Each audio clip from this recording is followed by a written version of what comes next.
Hi friends, இன்னைக்கு discharge அப்படின்ற வார்த்தைக்கு தமிழ் என்ன சொல்வாங்கன்னு பார்க்கலாம்.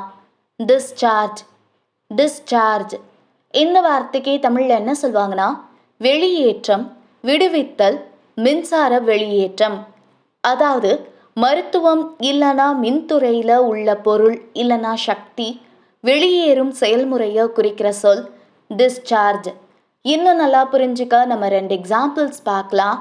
First example, the patient was discharged from hospital today. நோயாளர் இன்று மருத்துவமனையிலிருந்து விடுவிக்கப்பட்டார்.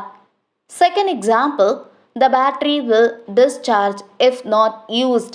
பயன்படுத்தாவிட்டால் பேட்டரி காலியாகும்.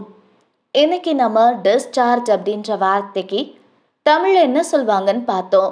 இனி இன்னொரு வீடியோவில் வேற ஒரு வார்த்தைக்கு தமிழ் என்ன சொல்வாங்கன்னு பார்க்கலாம். அது வரைக்கும் பை.